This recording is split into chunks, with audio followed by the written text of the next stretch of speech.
Welcome to this open lecture.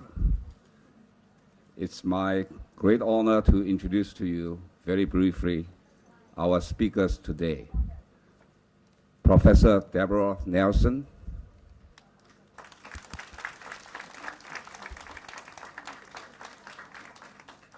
Miss Amy Goldstein, Mr. Shai Oster, Professor Deborah Nelson was a member of the winning team in 1997 for investigative reporting.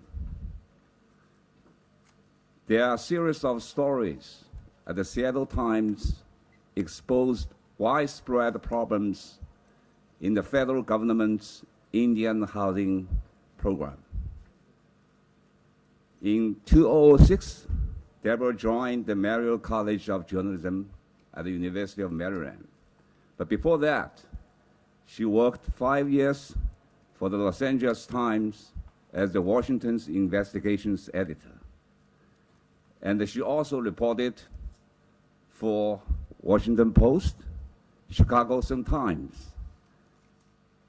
And Deborah's science and environmental reporting has also received wide recognition in the United States. Let's welcome Professor Deborah Nelson again.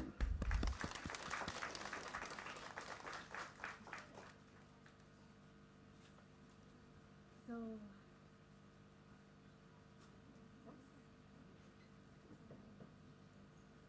do I play the PowerPoint? No, as long as I can do it right here, that's fine. Thank you, though.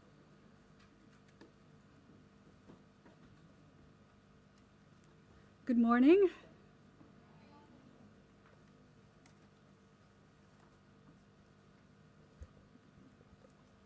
Thank you.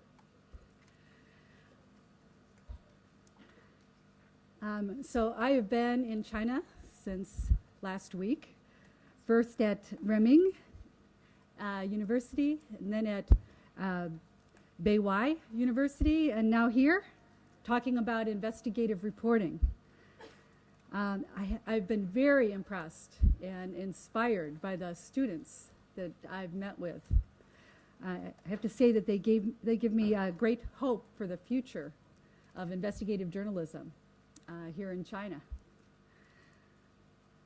Now, the U.S. tradition dates back to the beginning of our country. And one of the first investigative stories involved our first president, George Washington. He was taking money from the U.S. Treasury illegally for his own personal expenses. And somebody inside the government leaked some documents to Benjamin Franklin's grandson, who ran a newspaper. He wrote a story about that, and George Washington had to give the money back. Now, back then, the country was new, and so was our right to free speech and press. And the government didn't like being criticized. So they established a law that put reporters in jail for criticizing the government. And in fact, Benjamin Franklin's son would have gone to jail for criticizing the government, except that he died in an epidemic. Now, since then, in the 100 years, 200 years since then, the courts have strengthened our freedom of speech so that today, generally, the government doesn't put reporters in jail for what they say. And we hope that with WikiLeaks, that the courts will maintain a strong protection for what we publish. Now, while they don't put us in jail, the government can't put us in jail for what we say, they do occasionally put us in jail for what we don't say. So if the government wants us to reveal a confidential source and we refuse, the courts sometimes will put us in jail for that. Now, you have a record of fine and courageous investigative journalism here in China as well. And you face your own serious challenges in practicing freedom of the press that's guaranteed in your Constitution. Now, whether you're in China or the US, I believe that investigative reporting requires certain character traits. It requires us to have determination to expose lies and to document truth. Determination because what we write about, a lot of people don't want revealed. And so they try to throw obstacles in our way. They hide information. They lie to us. And so it takes determination to figure out what the truth is. It also requires insistence on methodical verification of facts. We don't write about somebody's political spin on a story or rumors or propaganda. We take extra care to determine, to verify the facts that we put in a story. Now, this might mean that we're a little bit slower than other reporters, but when we write about something, it'll stand up. When it comes under attack, it'll stand up. We also have a fierce belief in the power of an informed public to bring about positive change.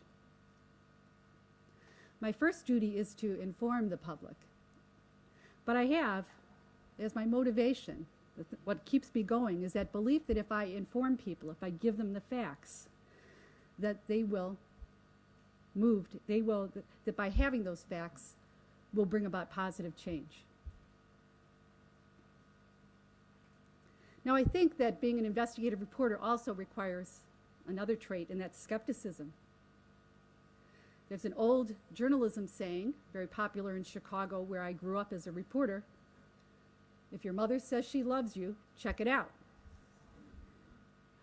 So verification means that we have to check out whatever people tell us, whether they're friendly sources or hostile, whether they're the person that's giving us information or the person we're investigating. Another important trait, I believe, is resourcefulness. Because so often people are trying to stop us from doing stories. Sometimes they succeed for a while, but we can't give up. I always say that I work for my story. I don't work for any other boss except for my story. And I'm going to do whatever it takes, if I have an important story to tell that story. And I won't give up if somebody stops me. And sometimes it's the government that's trying to stop me. In the US, they can't censor me, but they can try to hide stuff from me. Sometimes it's my editor. That's been a bigger threat in my career, is having editors who are either afraid to do a story or they don't understand the importance. They don't want to give it space or time. But I find that if I'm resourceful, that won't prevent me from publishing the story. For example, I discovered that in the city of Chicago, there were many fields that were saturated with industrial chemicals. They were located in poor areas of the city where people didn't have political power. And so they were left to sit there where school children crossed them, where people were in danger, health was in danger. I thought it was important to bring this to light. But my editor was not interested in environmental stories. He didn't think they were important. And plus they were involved a part of the city that he didn't care about. So he didn't let me do the story. But that didn't deter me. I couldn't do it at that moment, but I continued collecting information in my spare time. And I kept my files on that story, waiting for an opportunity when circumstances might change. And they changed. The newspaper was sold to somebody else. And the new owner, the new publisher for the newspaper, his wife cared a lot about the environment. And she wanted us to do environmental stories. So the editor came running over to my desk and said, "Can you do something environmental?" And I said, "I think I can help you." And I opened my drawer and pulled out my story, and it ran as a 5-part series in the Chicago Sun-Times.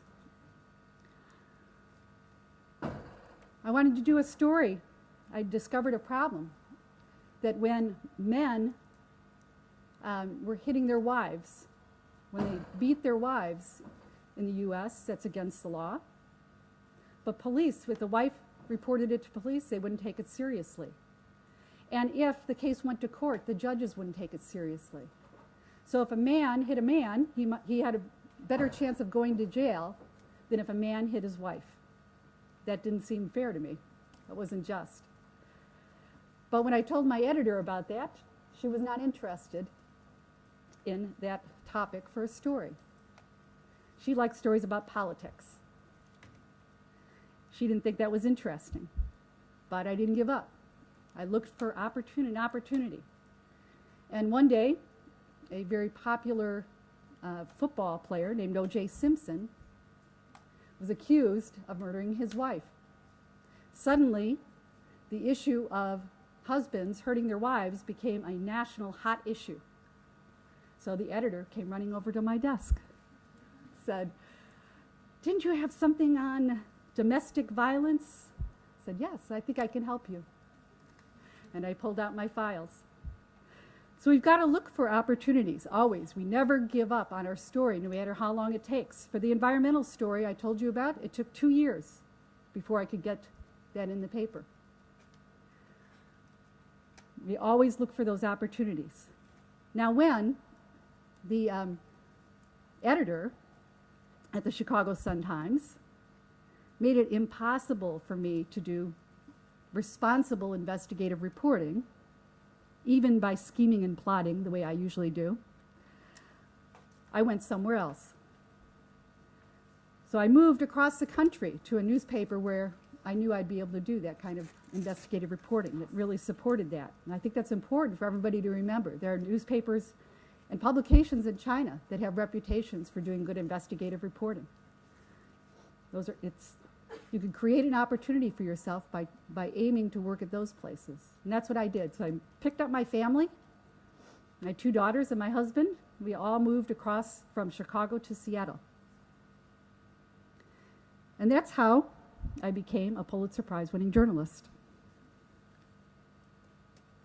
It started with an anonymous tip not long after I moved to Seattle.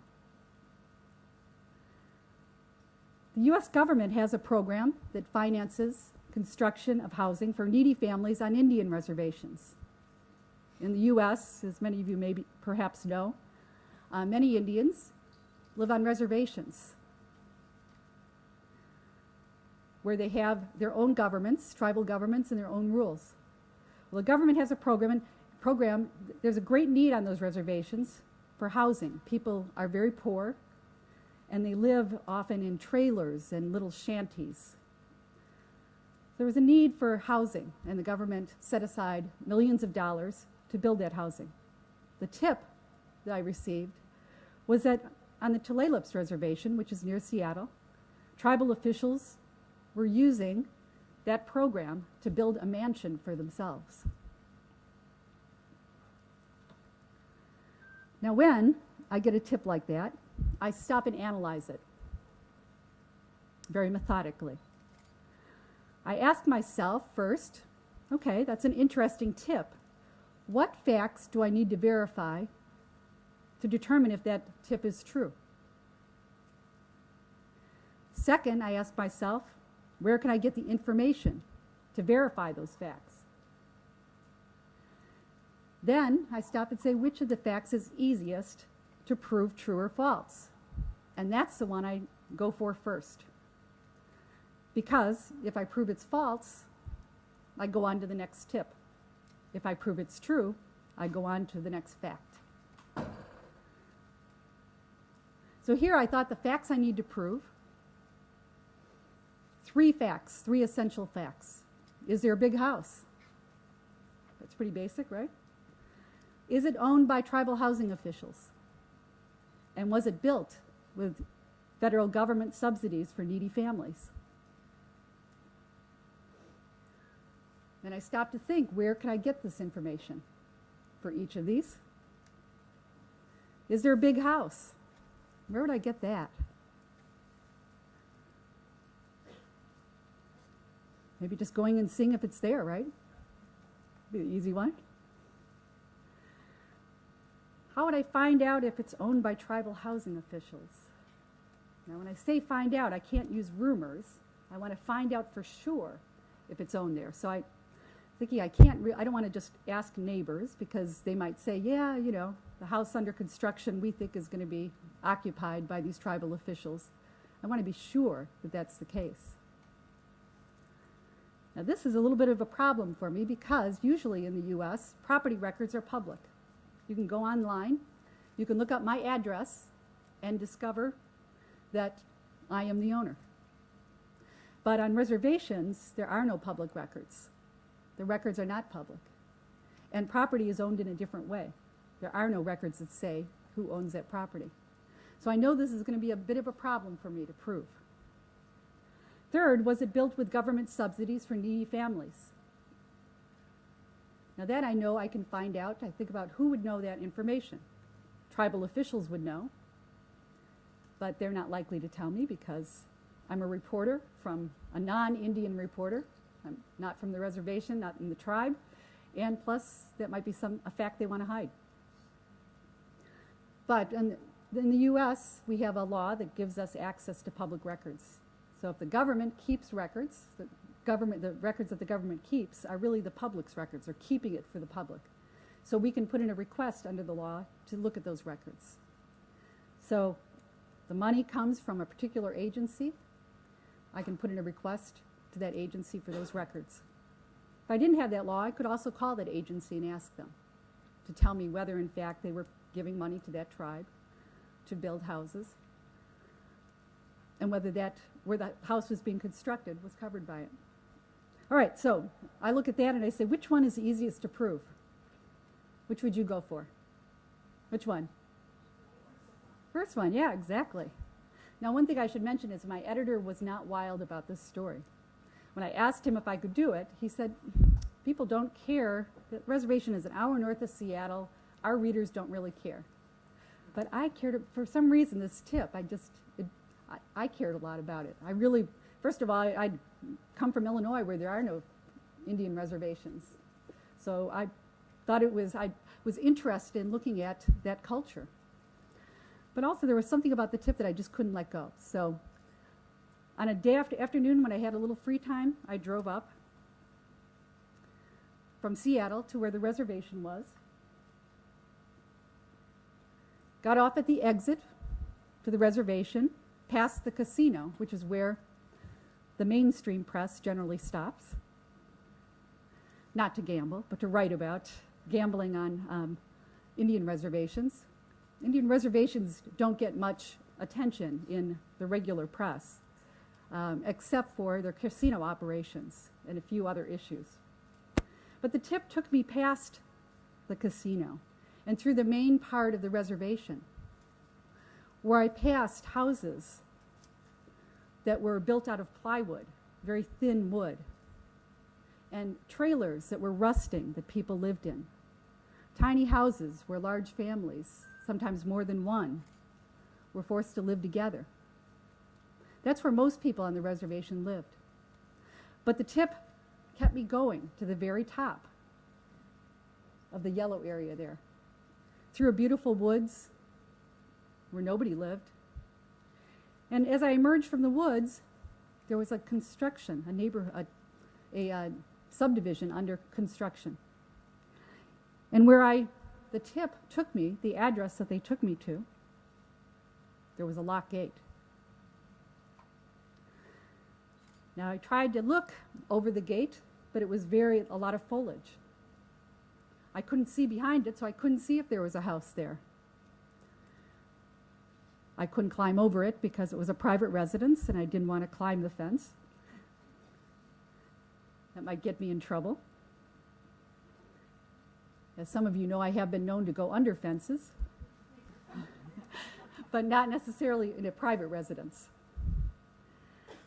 So I went around drove back out, went around to the back, came through a field behind the house, got chased by a dog, and there was the house. So, step one, fact one, I had proven. There is a house there, and it's big. So the next question was, who owned the house? As I told you, that would be difficult to prove. So I thought, I have a policy. You know, many investigative reporters investigate, they conduct a long investigation, and at the very end, they contact the person they're investigating.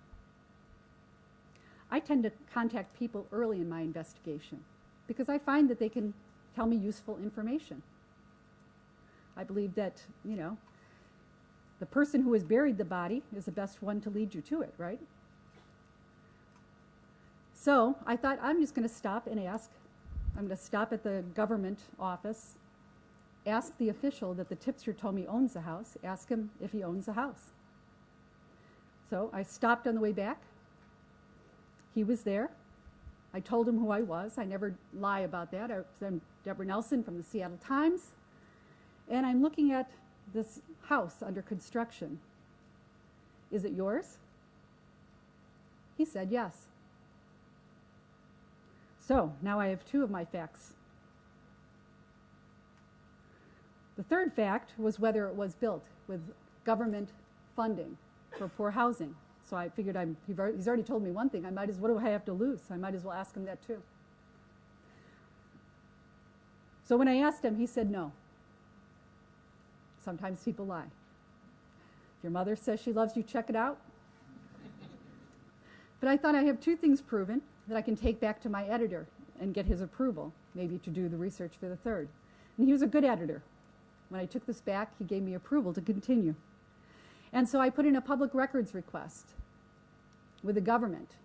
And some weeks later, while I was waiting for it, I did another investigation about hot dogs making people sick at the baseball park. It was a quick little investigation that people in Seattle remember better than this project. But I received word that, in fact, the government records were ready for me to look at. I went to look at them, and they showed that this was funded by under a program to house needy families. But now the question is, in my mind, was this just one instance of bad judgment? Or did this represent something bigger? That's an important question to ask and to answer. Well, I went back to my office. I couldn't tell from the records. I went back to my office and received another anonymous phone call from somebody different saying they didn't give you all the records. They didn't give me the emails between the Seattle office of the federal agency and Washington. So I called them back, the government agency back, and I said, you didn't give me all the records. They said, well, we don't want to give you those records, and we don't think we have to. But I knew the law well enough, and I said, you must give me those records, and if you don't, you have to write a letter that tells me what records you're not giving me and why. And the press officer said, oh, that'd be too much work. So I knew there were lots of records they hadn't given me. I said, it's the law. Sorry. So they decided it was too much work to follow the law, so they gave me the records. And those records showed that, in fact, it wasn't an isolated problem, that this is a problem happening across the U.S. Now, if I hadn't had that public, I know you in China, you don't have many public records laws. I believe that even if I hadn't, I know that even if I didn't have that law, that I would have found out that this was a bigger problem. Because soon word spread through unofficial channels, spread from reservation to reservation and tribe to tribe, that somebody from the white press, not the Indian press, but the white press, was looking at housing on reservations and was looking at abuses. And word spread through unofficial channels throughout the federal agency, where there are many good workers who believed in their jobs. And soon I was flooded with tips and documents unofficially from people on reservations across the country and from workers for this federal agency from across the country, showing that there were other big houses and other abuses all across the country. And so I went through the process of documenting. First of all, I added another reporter. Eric Nalder joined me because there was too much for just one of us for me to do alone. And we repeated this process of verification with each tip. And we found problems across the country. We documented them across the country. We found places where, such as in Oklahoma, where families, the tribe required families to help build under this program, to help with the construction of their own homes. And after they had helped build their own homes, the tribal officials took those homes away from them and kept them for themselves, with the help of government officials. We found that on one tribe, which runs one of the biggest casinos in America, a very wealthy tribe where people earn incomes of hundreds of thousands of dollars a year, they were receiving money under this program to subsidize their houses. We found abuses across the country. Now, we had a dilemma, an ethical dilemma. We had found many abuses. If we published this story showing all these abuses, we feared that government officials, that our elected representatives who funded the program, would take money away from the program, would decide that the program had so many problems that they should take the money away. And yet in doing our reporting, we had discovered there was a great need for money to build safe housing. So what do? We brought on another reporter, Alex Tizon, to go around the country and document the need for safe housing on reservations. So when the stories ran showing the abuses, we also ran stories showing the need. The stories led to a big reaction in Washington. In Washington, there were hearings held about the abuses that we uncovered. And new laws were passed and reforms to try to prevent this from happening. But I'm happy to say that no money was taken away from the federal program. Instead, they tried to find ways to make sure it was spent properly.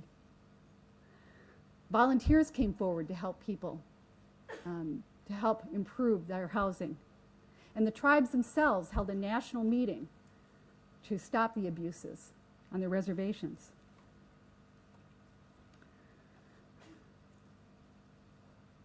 Now, people have asked how such a massive problem went undetected for so long. One reason is that reservations operated differently than the rest of the U.S. Their newspapers were owned and controlled by the tribal governments. While some tribes adopted strong constitutions that protected the independence of their reporters in the tribal press, many censored the press. They would not let them write articles that criticized their tribal governments. Now, an independent press might have uncovered this problem when it was very small, and steps could have been taken to stop the abuse. Instead, a small problem grew into a big problem and eventually became a national scandal that could not be hidden. And this is why I believe that an independent press is so important, and that it benefits both the government and society to allow the press to serve in its independent watchdog role. And that's all I have to say. Thank you for your attention.